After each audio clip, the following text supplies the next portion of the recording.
Hey there, it's Gimmeabreakman, and I got a gun, guys! Step back, mother! It's loaded. It's loaded. You see? You see? There it is. Here it comes. Ready? Oh, I forgot to cock it. Ha. Oh, there we go. Okay, quick video on the Piers Morgan and Alex Jones interview. I think you've all seen it by now. Wow, Alex Jones. That wasn't a debate. That was like a wrestling show, you know. And like a wrestling show, it really didn't add much value to my life, but it was entertaining. Now, the worst thing about that show is that until now, Alex Jones, pretty much anyone who believes and supports Alex Jones, has been considered a hack, a crazy man, a nutcase.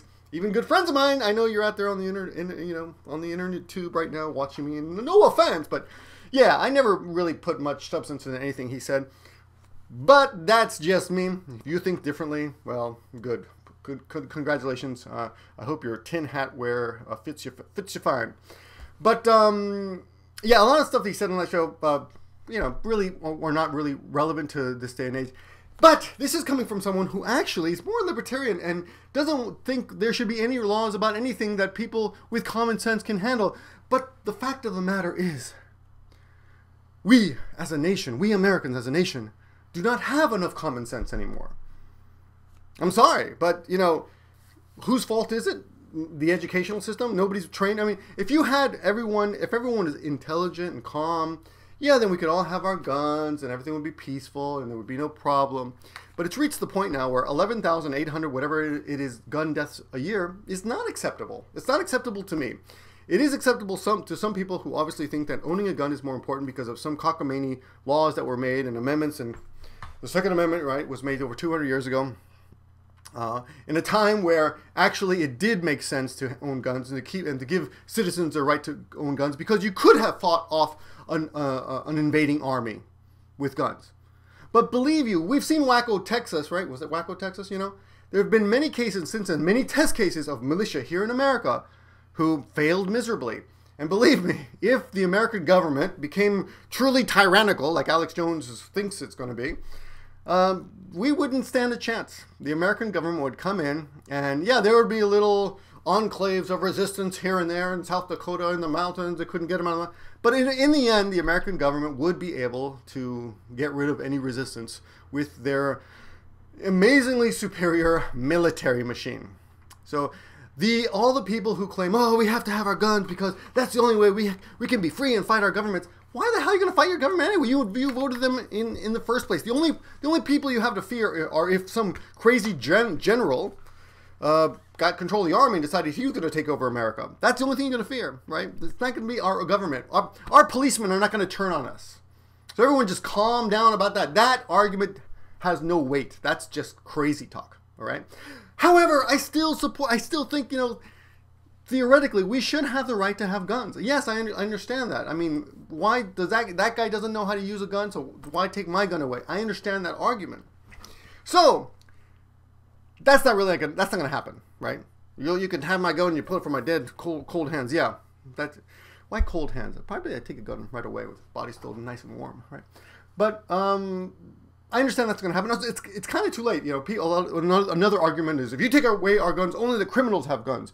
So like gangs will rove the streets shooting each other. Oh, something that was very interesting about the Alex Jones argument was he said 75% of all the gun deaths in America are gang related. Yeah, because black people, who cares about black people and Hispanics and anyone in a gang? Was it racist for me to say that he's talking about blacks and Hispanics? That's pretty much what he was saying, right? Am I right? Am I right? Am I right? I'm Hispanic. But yeah, so those lives are important. The fact that 75% of gun deaths are only gang-related doesn't take away from the fact that's thousands of people who died pretty much needlessly. And then the other argument, oh, but cars kill more people, cancer kills more people. Well, yeah, people don't harness cancer, you know. And I'm sure the ratio of usage per car to deaths per car is much higher or much lower. So the ratio is much lower than uses of guns to gun deaths. People don't go out every day and shoot hundreds of bullets, but people go out every day and drive hundreds of miles without any incident. There are many people who used cars their whole lives without any incidents, right? Guns as well, yes, I know, but the ratio it's a different ratio. It's a really ridiculous thing. We need cars to survive the economy to drive this country forward. You don't need guns. And yes, a lot of jobs would be lost initially. So there's that to consider. But industries have died. Nobody, back in 200, 300 years ago, the whale industry was amazing. Nobody does that in America anymore. Things change. People move on. People don't sell TVs in America anymore either. Anyway, jobs move. So that's kind of an inevitable consequence of lowering the number of guns that are produced. But again, it's kind of too late to take away guns. There's too many of us who have guns. I understand that, but we have to be realistic, okay?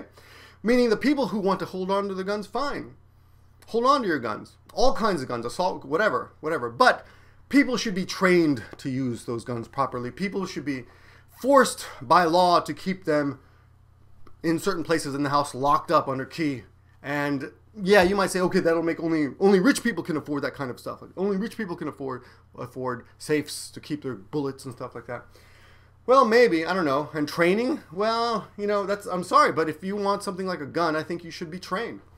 There's always people who are like, oh, I don't know how to use this. You see it in the movies all the time, where they even trained people shoot themselves. Like, you've seen the video of the cop in the classroom who shoots himself in the leg. Trained police officer even makes mistakes. So, what is wrong with a little more control? That's what I ask you. What's wrong with a little more control? Oh, you think, oh, this is the beginning? If you allow gays to marry, then people will marry their dogs. And if you allow us to just control guns a little bit, like a 3-day waiting period, then eventually they'll try to take away guns completely. I don't know the answer, honestly. But you have to admit, something has to be done about guns. You can't just continue this way. It's ridiculous. And fact of the matter is, no matter what you ever say, the fact of the matter is that countries that do not have guns, like Japan, don't have these kinds of problems. They don't have almost no guns here, unless you're a hunter and you keep your guns. Again, you have to tell the police exactly where in the house you keep your guns. You have to keep your bullets and guns separate, and only rifles. I don't think they sell any handguns at all in Japan. I have to check that out, But anyway, it's much more controlled here. The biggest gun death year they had was, I think, 2006. I think they had 11 deaths, or maybe 2008, I forget. But 11 deaths. 11 deaths the whole year. And it was a scandal that year. So the point is, it does work. Having no guns does work. And Japan has quite a bit of freedom. It's not like a police state here. Some people will argue it's already a police state all over the world, but you can go around your daily life and pretty much don't get hassled. I've never been stopped by a policeman ever, and I'm a shady immigrant living here for 20 years plus. So that's just ridiculous. To argue that guns are not the problem. Yes, guns are the problem, and Americans are the problem as well. I hate to say it, but we Americans are a violent people, and we've got to find. Yes, I understand. That's part of the problem too. So we've got to tackle that too. But in the meantime, don't you think we should do something about the guns?